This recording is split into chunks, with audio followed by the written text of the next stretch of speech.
One day ফরম্যাটে বাংলাদেশের young pacer Tanzim সাকিবের উইকেট আছে 13টা। তবে অস্ট্রেলিয়া নিজেদের চ্যাম্পিয়ন্স ট্রফিতে প্রথম যে ম্যাচটা খেলতে নেমেছে সেখানে তাদের একাদশে যে তিনজন পেসার আছেন তারা তিনজন মিলে ওয়ানডে ক্রিকেটে উইকেট পেয়েছেন 16টা। অবশ্য এই তিন পেসারের দোষ দিয়েও খুব একটা লাভ নাই, কারণ তিনজনে মিলে ম্যাচও খেলেছেন মোটে 14টা। অস্ট্রেলিয়া আসলে বেশ বিপাকেই পড়েছে যখন তারা তাদের সিনিয়র তিনজন পেসারকে, যাদের উপর তারা আসলে খুব বেশি ভরসা করে, Mitchell Starc, Pat Cummins, Josh Hazlewood, তিনজনের কাউকেই তারা যখন চ্যাম্পিয়ন্স ট্রফিতে পায়নি তখন এই ইয়াং পেসারদের উপরেই আসলে দলটাকে ভরসা করতে হয়েছে। অস্ট্রেলিয়া আজকে টসে জিতে ইংল্যান্ডের বিপক্ষে বোলিংও নিয়েছেন। তবে এই তিন তরুণ পেসার আসলে অস্ট্রেলিয়াকে কতখানি সাপোর্ট করতে পারবেন, কতখানি অ্যাটাকিং মুডে অস্ট্রেলিয়া যেতে পারবে, সেটা একটা কনসার্নের জায়গা থেকেই যায়। রমজানের বাজারের লিস্টে ইসপি আছে তো? যেটা বলছিলাম যে তিনজন মিলে ম্যাচ খেলেছেন মোটে 14টা এবং উইকেট পেয়েছেন মোটে 16টা।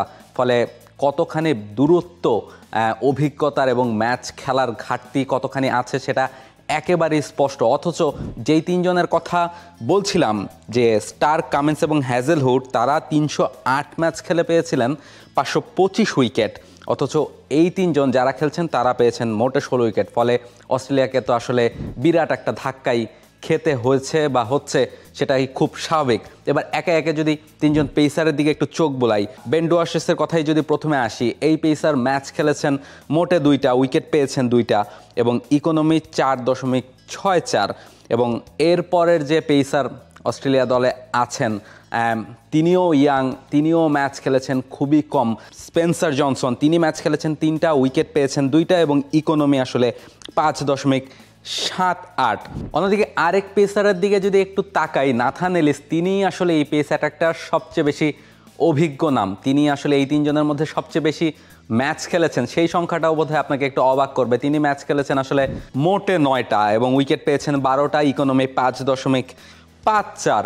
ফলে বোঝাই যাচ্ছে যে তিনজনেরই আসলে অভিজ্ঞতার ঘাটতি কতখানি। এবং এই তিনজনকে নিয়ে অস্ট্রেলিয়া প্রথম ম্যাচটা খেলতে নেমেছে ইংল্যান্ডের বিপক্ষে, বোলিং তারা শুরু করেছে এবং ঘাটতিটাও খুব পরিষ্কার অভিজ্ঞতার, স্কিলের সব জায়গা থেকে। ফলে তাদের সিনিয়র যে তিনজন পেসার যাদের কথা শুরুতে বলছিলাম, স্টার্ক, হ্যাজেলউড কিংবা কামিন্স তো ক্যাপ্টেনই ছিলেন দলটার। ফলে তাদের না থাকাটা কতখানি প্রভাব পড়বে অস্ট্রেলিয়ার দলে সেটা বোধহয় প্রথম ম্যাচে তারা একাদশ করতে গিয়েই খানিকটা টের পেয়েছে এবং এটা বোধহয় পুরো টুর্নামেন্টেই অস্ট্রেলিয়াকে অনেক বেশি ভোগাবে। তবে এই তিন পেসার কতখানি পারফর্ম করতে পারবেন বড় মঞ্চে, সুযোগটা কতখানি কাজে লাগাতে পারবে, তার উপরে অনেকখানি নির্ভর করছে অস্ট্রেলিয়া আসলে চ্যাম্পিয়ন্স ট্রফিতে ঠিক কত দূর পৌঁছাতে পারবে।